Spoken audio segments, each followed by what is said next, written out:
repairs needed to reopen it, have a playbook.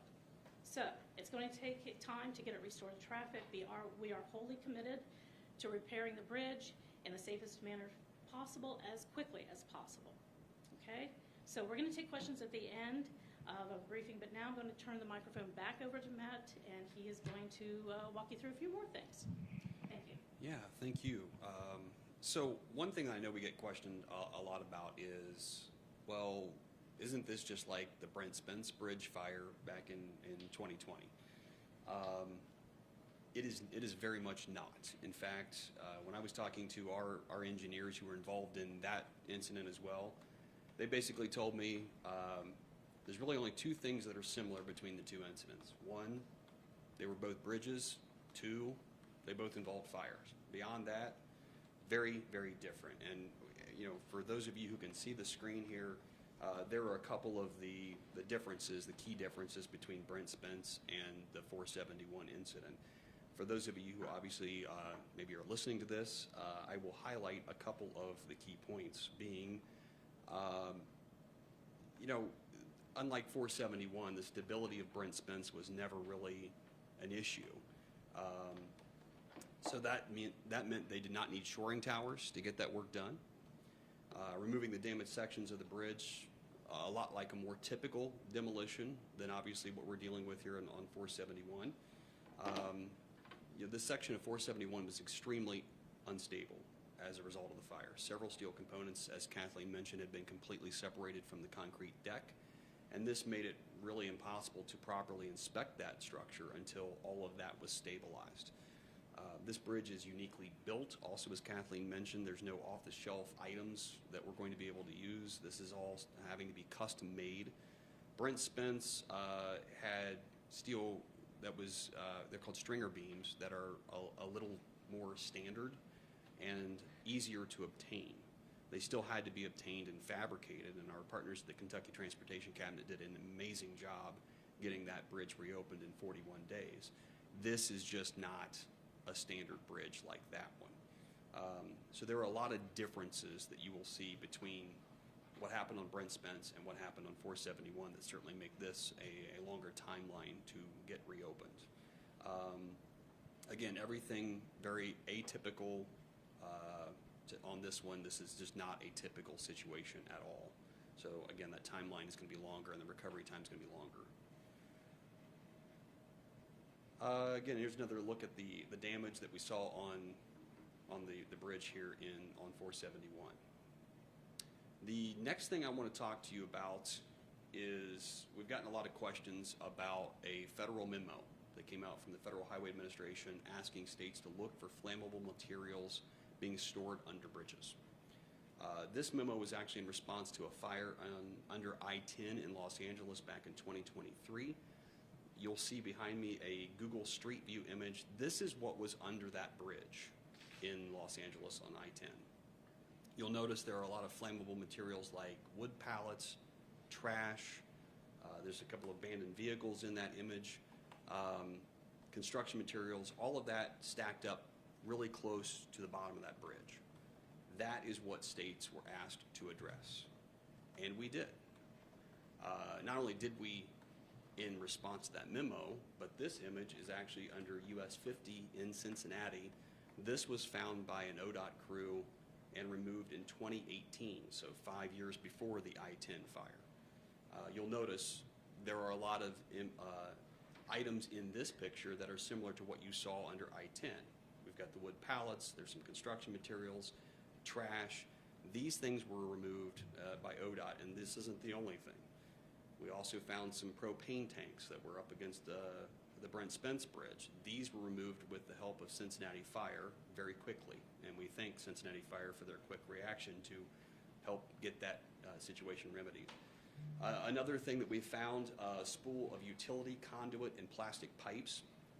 These would be very similar to the items that were under the I-85 bridge in Atlanta that caught fire back in 2017. So again, we're looking for things that are obviously flammable, that are similar to things that were involved in previous fires. Abandoned semi-trailers under the Brent Spence Bridge here. Again, City of Cincinnati helped us very quickly get those removed, and we really appreciate their help on that. Last image here, this is actually a farm combine under I-75 in Butler County. Again, the biggest concern here would be how close that is to the bottom of that bridge, so that if something were to happen, that were to catch fire, that heat would be very close to those steel beams, and that was certainly a big concern for us. So again, able to get those items quickly removed. So that is something we've been doing for quite some time, not just in response to that federal memo in 2023. We've been very proactive. And of course, once that federal memo came out, we quickly sent that around to all 12 of our ODOT district bridge engineer, or all 12 of our ODOT districts with their bridge engineers, and said, hey, try to find us some things that are reactive to this memo. And again, I've highlighted some of those examples for you. Another question that we get a lot is, how much will this cost? And because this is an emergency project, we do not yet have a figure for that. That will be determined at the end of the process. Obviously, safe to estimate this is going to be in the millions of dollars. ODOT will foot the bill initially, and then thanks to Governor Mike DeWine's emergency declaration that was issued shortly after the fire, we will then be able to pursue federal reimbursements for those costs. So that is how an emergency project typically works, certainly how this one will work as well. The last question that we have been asked a lot is, well, what caused the fire? This is a question that I want to be very clear. Cincinnati Fire will answer. This is not a question for ODOT to answer. We are working on repairing the bridge and getting it reopened. At the same time, Cincinnati Fire is doing their investigation into the fire. We do not have a timetable. We have not heard a timetable from them. But what we do know is that we are confident that they are going to get this right.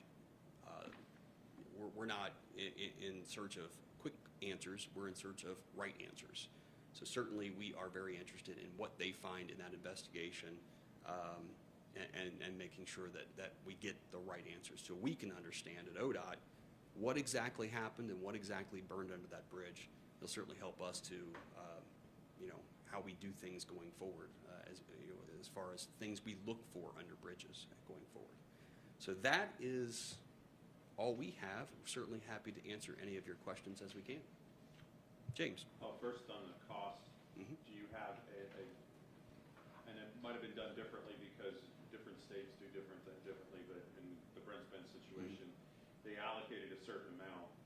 Do you have an allocation yet, a figure that you can go up to, or are you just kind of running the bill and just we'll see what it is at the end? My understanding of it is we will get the project done, and whatever it costs to get the project done, that's the figure, and then we'll of course pursue that federal reimbursement.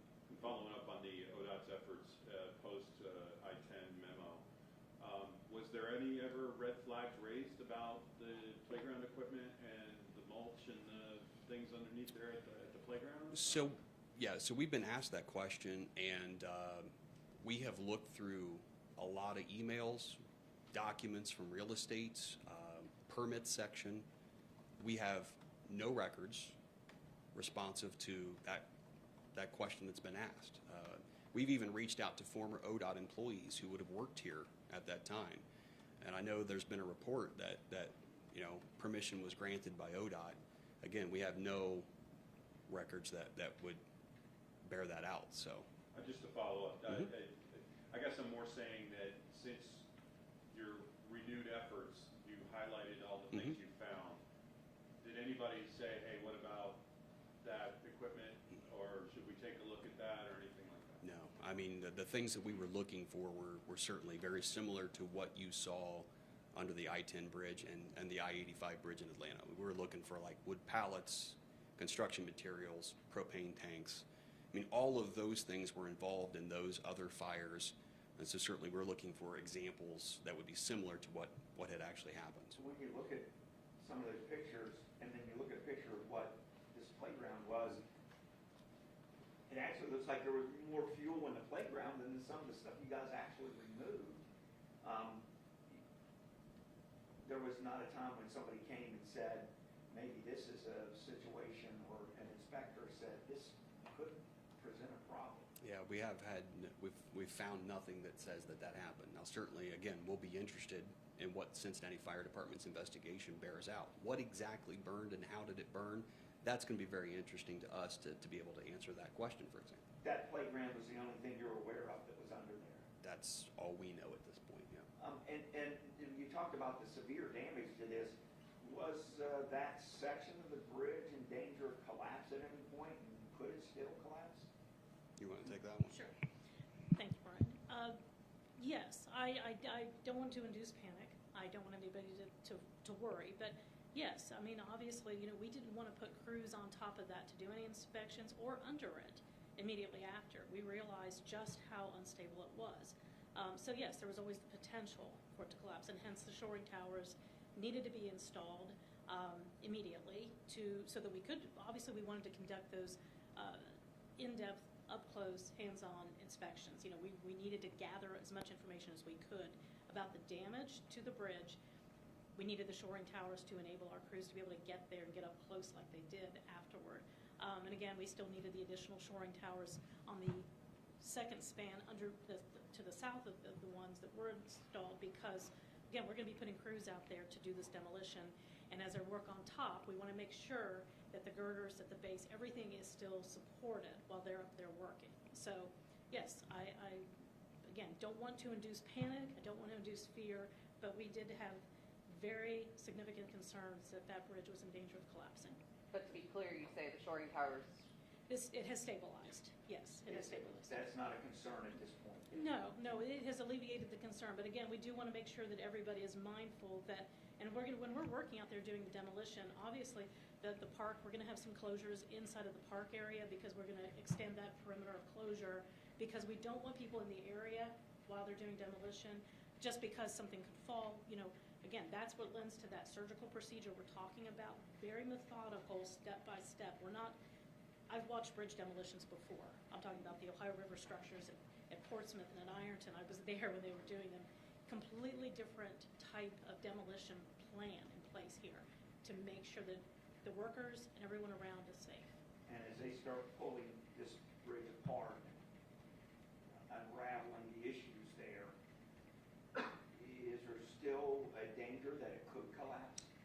I don't think that it is. I would have to ask one of our folks, but I think that, again, they realize that there are some unknowns, right? That how will the girders, how will the different parts of the bridge remain stable? Will they and how they will remain stable during demolition? I mean, how will the structure respond, so to speak, when they start, when they bring in the excavators and bring in the equipment? And again, the demolition plan is calling for that to be very outlined with the contractors to know where to put the equipment. And one of the reasons too that we're keeping that, and we have to keep that northbound lane shut, not just because of the parapet wall that's been damaged on the northbound side, but also because we're going to be using equipment there potentially to help us with some of the demolition. Because we want to be very careful about where the equipment is placed on that southbound structure. So, again, I don't want to say that it is highly probable, but anything is possible, if that makes sense. We think we have diminished that concern significantly with the shoring towers, but we're going to be very careful. Our crews are going to be very, very careful because they don't want there to be even the least bit of a threat of any part of this bridge, whether it's just parts of the girders or parts of the deck collapsing. Now, the steel beams and the girders, are they all coming from that same Bowling Green? Yes, top? yes. Mhm. What was the discussion there? Like, was it important for you guys to make sure that the steel was produced domestically? Were there talks about shipping it in from? So what were those really, conversations? a lot of it was timeline. Who can get us the girders? How quickly can you get them, right? And of course, they're going to have to meet specifications. They'll be tested. They'll be fully tested before we do any install, which is a part of our process for when we do inspections and we do testing on the materials. It was really important to try and find a fabricator, somebody that could get these materials to us as quickly as possible in a very timely manner. Again, we were hearing from different fabricators from around the country that said, "We're sorry, we can't help you until next summer because we are backlogged. We've got to get X, Y, and Z for this agency, this state, this organization, this company." So there's a lot of backlog out there. So again, they were reaching out phone calls. A lot of phone calls were being made, in a 2-week time period, and just picking up the phone, the contractors were constantly on the phone with people and sending out, there were some emails back and forth, I'm sure, and saying, who can do this, and how quickly can you get it to us? And because they can get it to you so quickly, how is that impacting the budget? I know that we don't have It actually, a number right now, no, but actually, it likely won't impact the budget, and that there isn't going to really be a significant difference or anything like that. And honestly, I think a lot of the contractors, the fabricators that they've been working with, really want to help. They know the impact this is having. They understand it, and it just so happens that it's coming from Kentucky. The Stoop could get this to us quickly. But we weren't necessarily focused on a particular region. We were talking to fabricators in Ohio.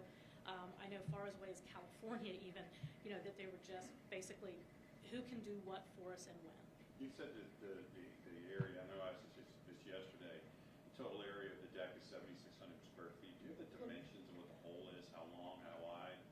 We can get that for you. I don't have it offhand. It's a great question, and I'm sorry. I should have thought to ask that before coming in here today. But At some point, is this gonna look like a bone fish up there? Is that what we're gonna see? yeah, eventually when the concrete deck comes off, and again, it won't come off in huge, it'll start off kind of smaller pieces, because they will offload that and then they'll haul the materials away.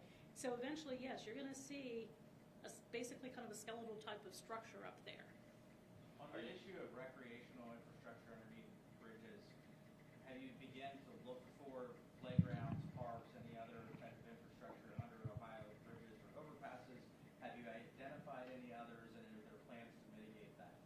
Certainly, when you have a situation occur, and certainly one that I'm not aware of any situation in the world where a playground has caught fire and damaged a bridge. Certainly not to this extent. So yes, absolutely, we would tell our folks and have been telling our folks, like, okay, this happened in Cincinnati. Let's look elsewhere. We've been looking for these things. Now let's look for these. To my knowledge, we have not found anything else. This is pretty unique to this location. Are there other lessons you guys might have taken out of this? Thinking about custom-made materials. Sure. Does it make more sense for interchangeable materials? Are there any, or is it too soon to learn lessons? I think it's probably a little too soon to learn, but at the same time, why they decided to go with this design in 1976 when they built this bridge, I wasn't around then, so I don't know. But certainly they must have had a reason back then. But certainly I think it's a good point, going forward. It is a unique design, as we've pointed out repeatedly. It is not like other bridges. So again, that's why we have to have custom-made parts for it. And again, I might have been around, but I was not working for ODOT at the time, of course, in 1976 or at that time frame. So we don't know those answers to that. We could certainly, explore that as to that. But we're not, building bridges. I can tell you that, and again, if we want to talk about my history and my experience from working in District 9, we have two Ohio River crossings that ODOT fully operates, owns, and maintains in the state of Ohio. And those are both out of District 9, one at Portsmouth and one at Ironton. Those bridges that we replaced were built in the 1920s by the Ohio Bridge Commission. And they were the typical type of structures that would have been built then. And so then we replaced them with cable stayed bridges, which was typical for what we were doing during that time period. So, this is, for whatever reason, this is fabricated the way it was. We don't know. We got a new one coming up here pretty soon, so, anything we might translate that might be relatable to a new bridge that, would be. Yeah.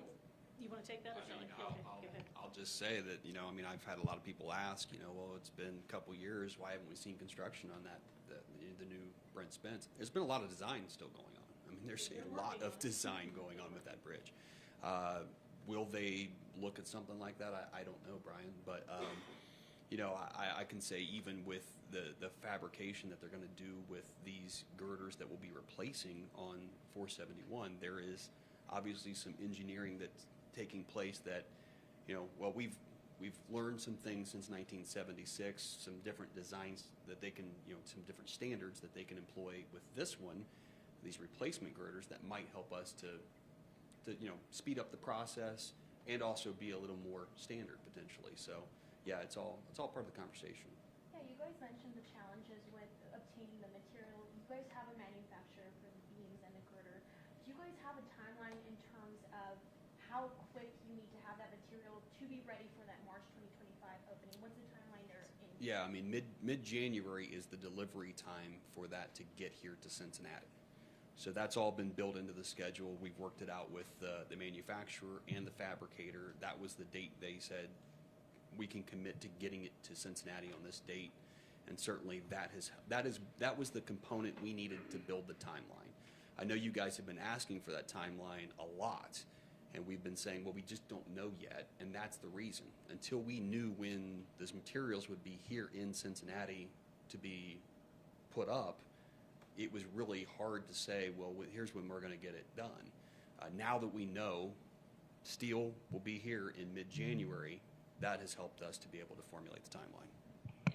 And I do want to add to that too, is that, when we say early March, we're looking, and again, this is if everything comes together, the plan comes together. We are hopeful, very hopeful, that it is a 6 to 8 week timeline for construction. So that's why we're saying early March. But that's if everything falls into place appropriately and accordingly to the schedule. Anything can happen. So we do want to we want to prepare people that there's always a chance for delay.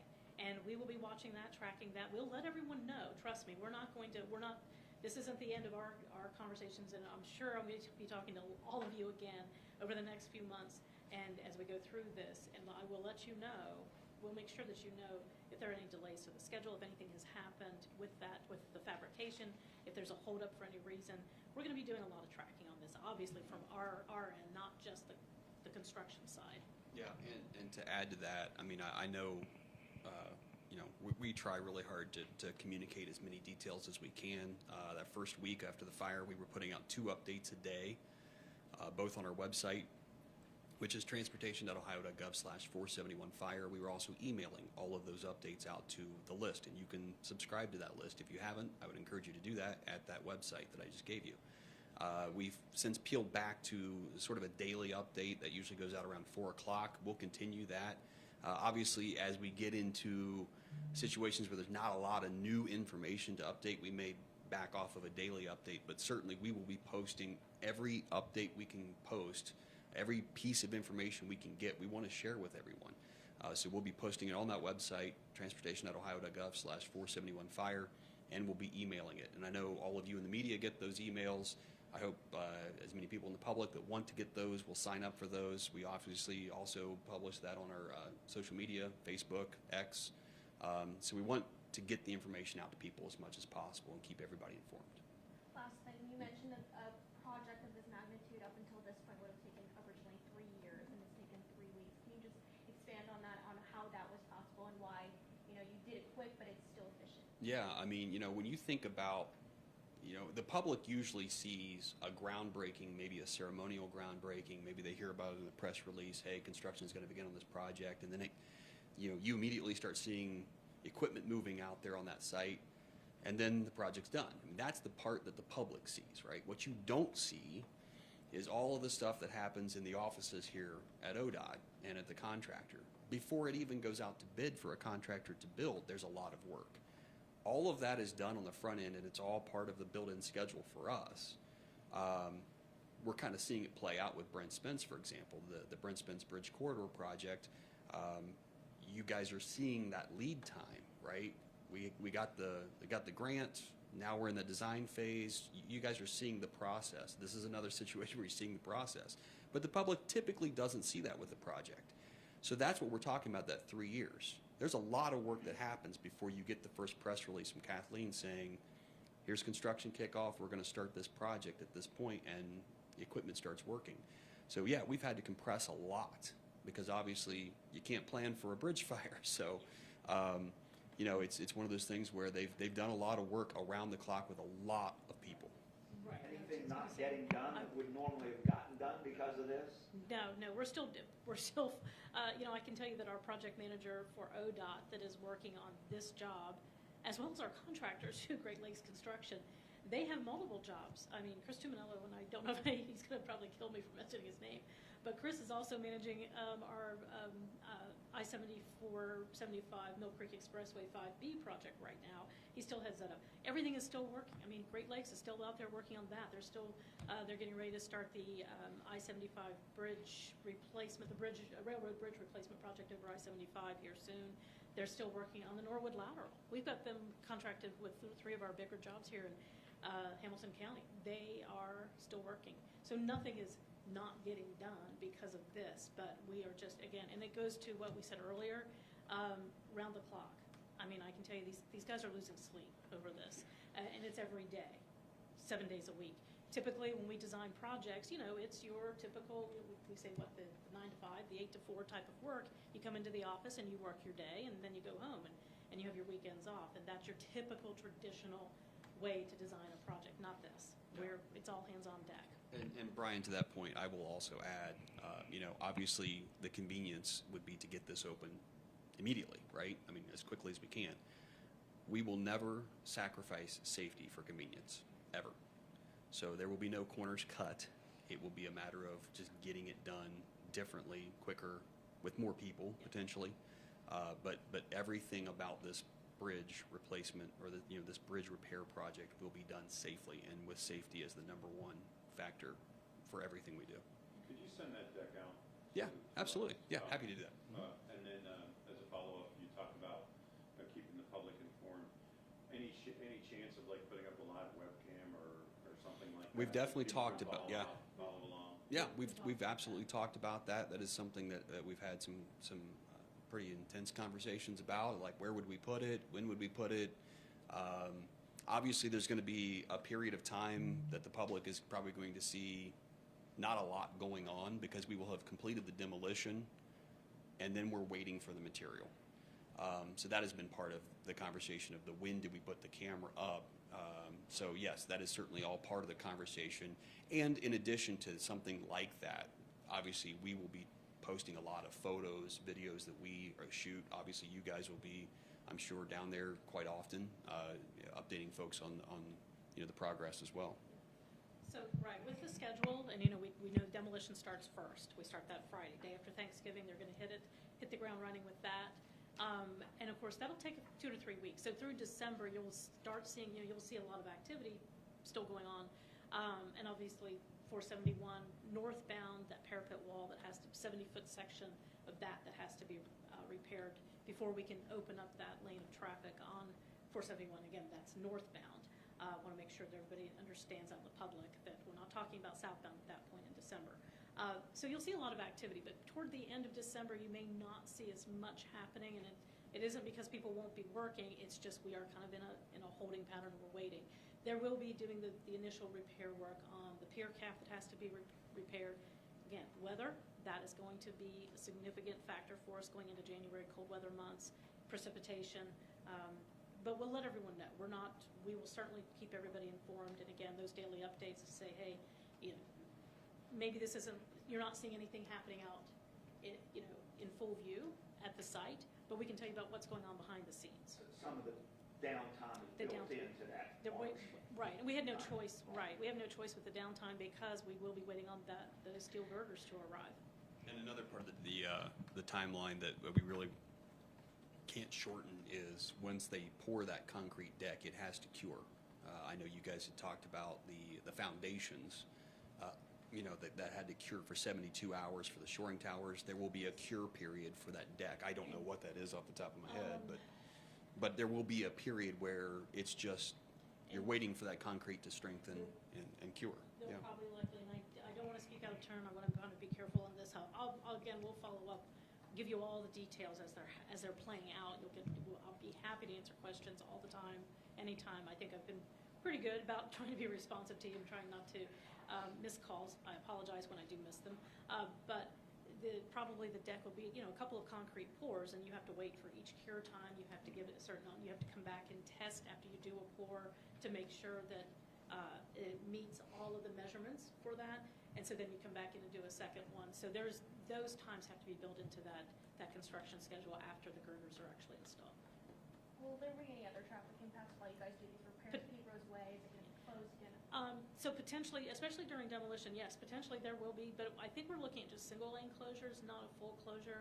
And that would be to get the equipment in there, to bring trucks in to deliver materials when they're delivering the girders, that type of thing. So there would be limited traffic impacts. We're going to try and keep those to a minimum on Pete Rose Way and Riverside, but there will be the potential for that. And obviously, when we're doing demolition, Sawyer Point Park, there will be some additional closures and restrictions, and we will make sure everybody knows that as soon as we have a schedule for the restrictions. And I will also add, just, Cincinnati Parks has been wonderful to work with on this. I mean, they've been very accommodating, understanding, really given us access to wherever we need for crews. So we really appreciate both Cincy Parks and the city for their great cooperation on this. Anything else? You all have been very detailed on the process, and I just want to say thanks for the transparency and Sure. responsiveness throughout the whole situation. Still knowing how vital that crossing is going to be, there's going to be naysayers that say 3 months is just not fast enough. In your experience, could you just share and kind of sum up the complexity of the project for you? Yeah, I mean, there's just a couple of things that no matter how much time we can shave off a process like a design, I mean, there's just, getting the materials is really the driver of this timeline. You can only do what you can do. The one thing there's a couple things we can't control: the weather, and we can't control those supplies chains. It's going to take as much time as it takes to manufacture the custom-made steel parts and get them fabricated and then get them to Cincinnati. I think it's incredible that they've been able to do this on the timeline they've been able to do it. I again, fully understand the inconvenience and the frustration for people who've been sitting in traffic trying to get home in the evenings. I get that. That is, we're frustrated by it too, but the project is going to take as long as it's going to take, and we're doing everything to get it done quickly. And again, to take a project that would normally take 3 years and reduce it down to just a couple of months, I think is a monumental task. Right. And again, I understand the frustration of the motorist, trust me. And if I could have it any other way, and I could have this open today, I would, but I can't, and none of us can. And I think everybody has to understand that these things, we want it done right. We can't just retrofit with off-the-shelf parts and pieces. They don't exist. It wouldn't work. And so we have to get it done right. We are, we're beholden to the fabricators, and they have been really good to work with us and have been saying, we will do what we can. They have. But again, there's a backlog. And other companies couldn't, when they're telling us, we were hearing late summer, from some of them, before they could even ship the girders to us to get those parts manufactured. We found a company, and we were talking to a lot of different ones, and some were saying, okay, it's maybe this and maybe that, and so basically we had to hit it hard. They hit it really hard with all of them. A lot of phone calls, a lot of discussions, and everybody was, they're being really cooperative. But there's really not much more that we can do, and I think that just it's patience. I can tell you that yes, I have been in those situations where I've seen our projects. They seem like they're taking forever to get done. They seem, I see that with traditional build projects, excuse me. But even in emergencies, and people are wondering, why is it taking so long? Well, there usually is a reason, and it's not the lack of trying and the lack of work. We are working, but and again, we keep going back to not just the timeline to receive those materials, but also the weather. We have to, fingers crossed, everybody, we have to really hope and pray for a mild winter, and that we don't get slammed with any severe weather that would stop work from happening. Pouring concrete is going to be weather sensitive. It's weather contingent for us. And so, when those girders get installed, that's going to be the next thing, is to get the, they'll have the bearings in place and the expansion joints, they'll have everything ready to go, but will the weather be cooperative? And we can't answer that question today, that's for sure. But yeah, we appreciate everybody's patience, and if you're, I think we're talking with Cincinnati. We've also been talking, of course, with Newport, Covington, the tri-state area, with the locals concerning those traffic impacts. They have made adjustments to signal timing. They continue to watch those things. The signal timings are probably as adjusted as best they can, given the amount of traffic that has been displaced from this structure, we're looking at an excess of around 100,000, 105,000 motorists who use southbound I-471 that have been displaced, and they're using other routes. And obviously, Taylor Southgate is picking up a lot of that traffic because when you think about where it connects back down in Kentucky on the Newport side, getting there off, closer to I-471, a lot of people are using that. So Playway Bailey, we were hearing earlier from the city of Cincinnati, underutilized right now. But because people, obviously if I-471 is the bridge or the route of choice, they want to get the quickest access to that, but they may end up sitting in traffic. So the city of Cincinnati, and as well as Kentucky, our partners in Kentucky at Newport, Covington, everyone understands the traffic impacts. We are working on some additional traffic plans, so to speak. We're trying to figure out ways to help, and we've been using a DriveWise system that puts in messaging into the cabs of truck drivers, so they know 471 is closed, and we're messaging to them to use 275 if they're traveling south on both 71 or 75, I-75 or I-71, to use I-275 if they're not making any deliveries or stopping within the outer belt. We're also using our own digital message signs. We're trying to put the word out as much as we can to people that are not planning to stop inside of that outer belt. If you're through traffic motorist and you are not planning to stop anywhere within that tri-state area, then you need to try and take 275. And we're trying to move more motorists over there. It is difficult, though, because we are either creatures of habit or we're going to use what GPS tells us is the shortest route, and GPS may not always be, depending on which system you have, may not be giving you the best information as far as your timeline or your travel time. So I don't know if you have anything else to add on that, but we just ask for everyone's patience. We are doing what we can, but I think the timeline is pretty phenomenal given pretty aggressive and pretty phenomenal given the amount of damage and the amount of work that has to be completed to get this reopened.